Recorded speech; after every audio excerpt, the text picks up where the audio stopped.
नमस्कार, मैं ममता दीक्षित। मेरे YouTube चैनल में आप सभी का हार्दिक स्वागत है। तो कल मैंने बताया था बच्चों के लिए थोड़ा सा प्राणायाम बताया था और उम्मीद करती हूँ कि आप सब लोग अपने बच्चों को करा रहे होंगे। आज मैं थोड़ा सा, क्योंकि ओम का इतना विस्तृत ज्ञान है कि अगर मैं थोड़ा थोड़ा बताऊंगी तभी वो कंप्लीट होगा। कल भी मैंने थोड़ा बताया था, आज मैं कुछ और बताऊंगी ओम के बारे में, कल थोड़ा और बताऊंगी। क्योंकि हम जो अपनी चैंटिंग या अपना अध्यात्म या जो भी शुरू करते हैं अपनी साधना, वो ओम से ही शुरू करते हैं। तो ओम के बारे में हमारी विस्तृत जानकारी बहुत ज़रूरी है, बच्चों को भी होनी चाहिए। ओम से ही सृष्टि का प्रादुर्भाव हुआ है, ओम ही सृष्टि में आया। ओम ही वो एनर्जी है जिससे हम लोग निकले हुए हैं और उसी एनर्जी में जाके हम चले जाएंगे, है ना। तो ओम ओम जो है वो, जैसे मैंने बताया था, वो एक साउंड है, नाद है। वो अक्षर नहीं है, वो शब्द नहीं है, और इतना पवित्र है कि ये सारे मंत्रों का माता पिता जन्मदाता यही है। आप देखेंगे सारे मंत्र इसी से उत्पन्न हुए हैं। देवी मंत्र हो, ओम लगेगा। ओम ह्रीं क्लीं चामुंडाय विच्चे नमः, या ओम भूर्भुवः स्वः तत्सवितुर्वरेण्यं भर्गो देवस्य धीमहि धियो यो नः प्रचोदयात्। तो ओम से ही सारे मंत्रों का प्रादुर्भाव हुआ है। हमारे वेद शास्त्रों में, हमारे ज्ञान में, हमारे अध्यात्म में ओम का सर्वोपरि स्थान है। आप कोई भी आध्यात्मिक गुरु के पास जाएं, कोई भी आध्यात्मिक एक्टिविटी करें, उसमें क्या है, सबसे पहले 3 टाइम्स हम ओम की ही चैंटिंग करते हैं। और महर्षि पतंजलि ने इसी चीज को देखते हुए 5,500 वर्ष पहले ओम को योग के प्रतीक के रूप में चुना। जब योग करने से पहले ओम की चैंटिंग करें, क्योंकि ओम जो है हमारे तन मन कण को तो शुद्ध करता ही है। बाकी और स्कूल्स हैं योगा के, वो कहते हैं 72,000 नाड़ियां हैं हमारे, लेकिन हमारे गुरुदेव कहते हैं कि 1,72,000 नाड़ियां हैं। तो ओम क्या करता है, उन सारी नाड़ियों को अलाइनमेंट कर देता है, उनको बैलेंस कर देता है नाड़ियों को। और बैलेंस होना नाड़ियों का बहुत ज़रूरी है, चाहे हमारे थॉट्स हो या हमारे इमोशंस हो या हमारा बिहेवियर हो। नाड़ियाँ बैलेंस होंगी तो ये सब कुछ बैलेंस रहेगा। तो ओम को जब भी हम चैंटिंग करेंगे ओम की, हम यहाँ से उठता हुआ महसूस करेंगे। जैसे कल मैंने बताया था यहाँ पर जाके सहस्रार चक्कर पर निकल जाएगा। तो एक्चुअली क्या है, हम कैसे प्रोनाउंस करेंगे ओम को। आपने संधि विच्छेद पढ़ा होगा, संधि विच्छेद, उसमें आ उ को मिला के क्या बनता है, ओ। तो ओ शब्द जो है ओम में यूज होता है। ओ को हम बोलेंगे 2/3 पार्ट, और जो म हमिंग साउंड है उसको बोलेंगे 1/3। ठीक है, अभी मैं बताती हूँ आपको। हम स्टार्ट करेंगे कि हमें कैसे अपनी एनर्जी ऊपर उठानी है। यहाँ से हम पूरा फील करेंगे, आंखें बंद कर लेंगे, हमारे हाथ महामुद्रा में ऐसे रहेंगे, नीचे की तरफ हो जाते, थोड़ा ऐसे महामुद्रा में रहेंगे। Breathe in, eyes closed.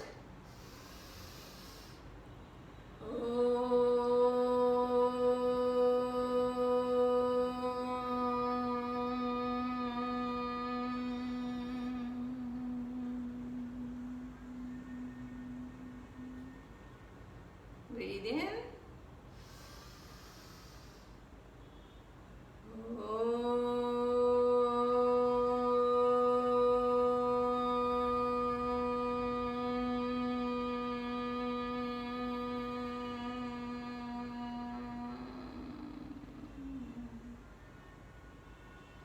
breathe in.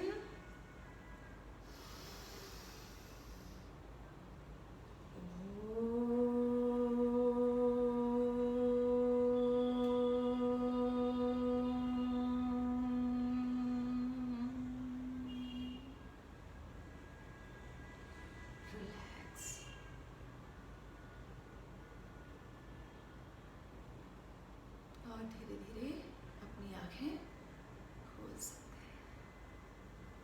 अच्छा, एक चीज़ और ध्यान रखेंगे, कोई भी प्राणायाम, कोई भी मेडिटेशन, कोई भी अध्यात्म की क्रिया करने के बाद अपनी आंखें एकदम से नहीं खोलेंगे।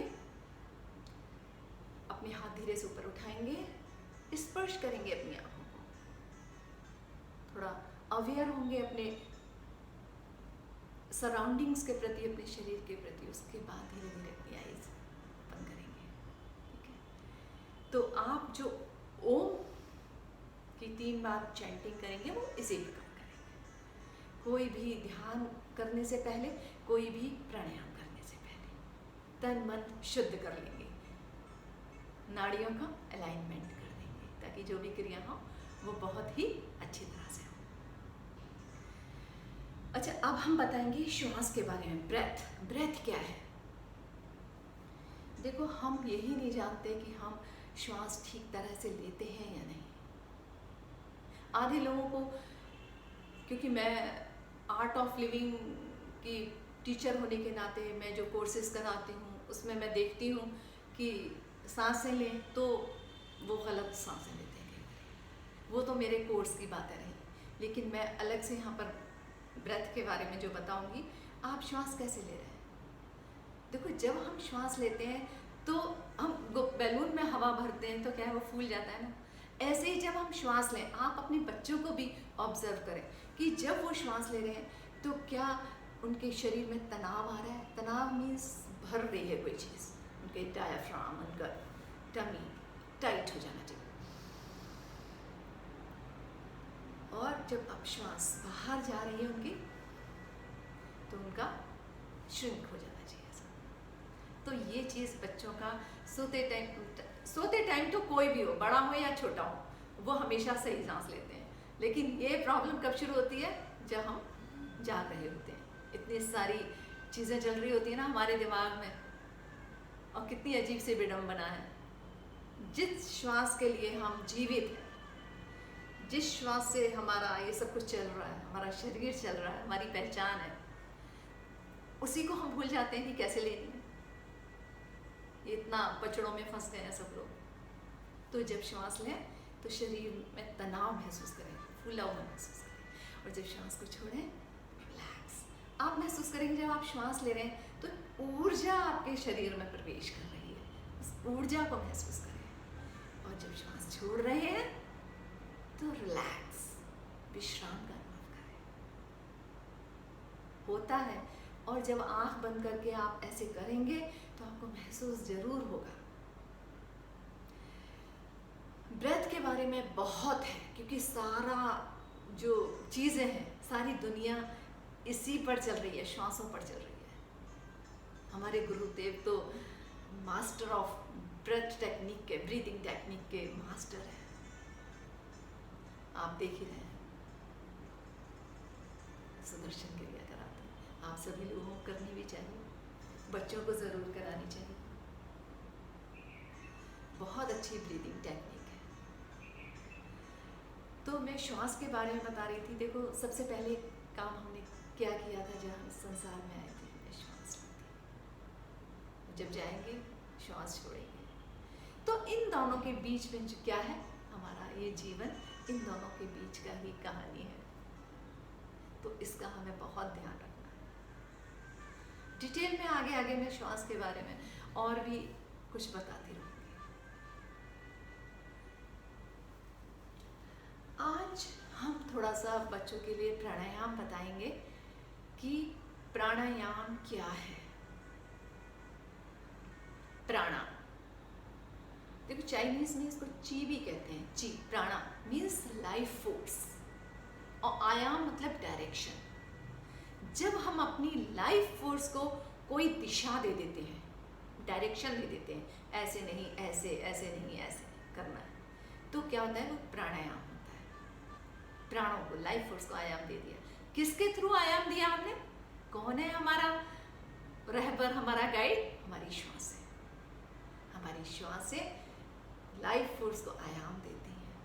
कितनी अच्छी चीज़ है ना श्वास, खजाना दिया हुआ है ईश्वर ने हमें, और हम इसके महत्व को समझ ही नहीं रहे हैं।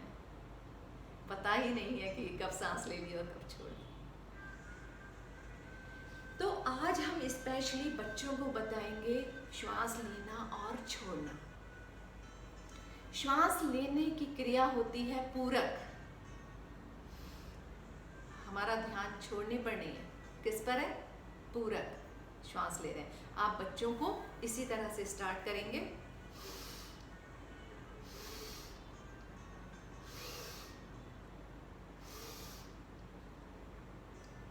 ऑटोमेटिकली निकल जाएगी।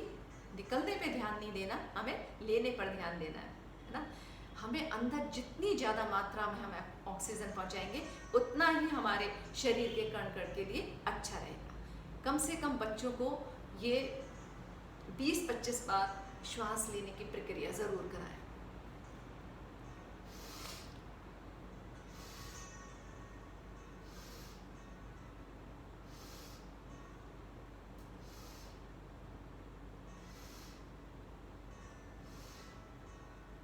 यह है पूरक क्रिया। इसके बाद आता है कुंभक।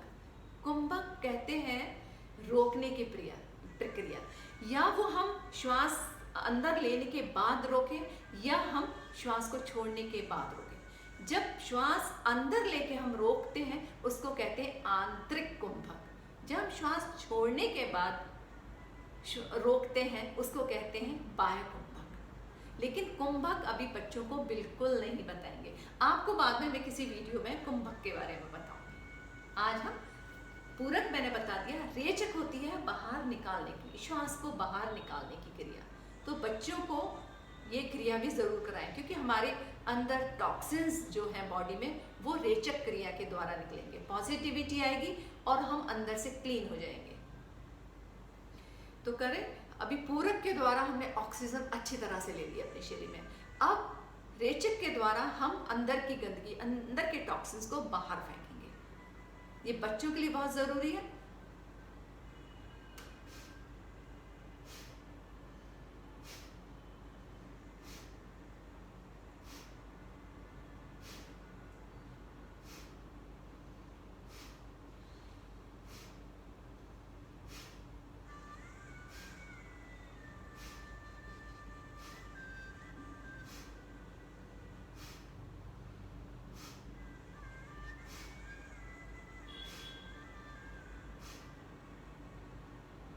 यह है रेचक। अभी मैं बच्चों को, स्टार्टिंग है बच्चों की, छोटे छोटे बच्चे हैं, तो इनको अभी कपालभाति या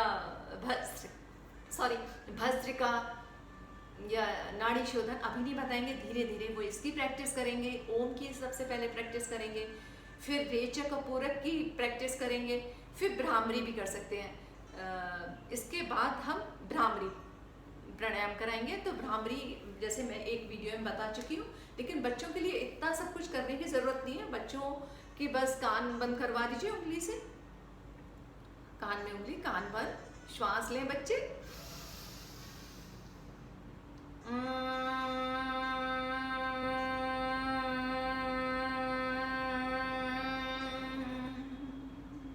ब्रीद इन,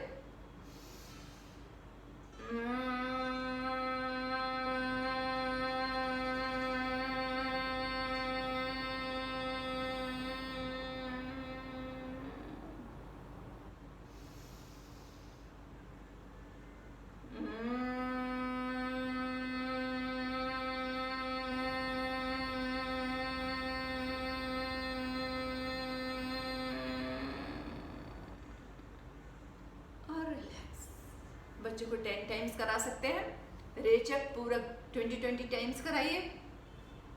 अभी इतनी प्रैक्टिस कराइए आप। जब वो इसमें थोड़ा सा परफेक्शन आ जाएगा, तो थोड़े लंबा हम कराएंगे। लंबी long breath in, breathe out.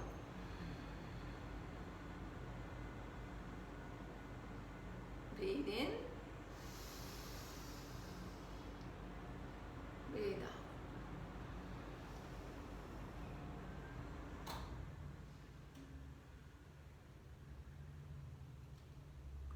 ऐसे हम 10 टाइम्स ये वाली भी प्रैक्टिस करा सकते हैं लॉन्ग ब्रेथ की। देखना उनमें कितना फर्क पड़ेगा, उनके मन पर बहुत ज़्यादा प्रभाव पड़ेगा। तो आप ये करिए। कल फिर थोड़ा सा मैं योगा विद प्राणायाम लेकर उपस्थित होंगी। इतनी प्रैक्टिस आप ज़रूर कराते रहिएगा।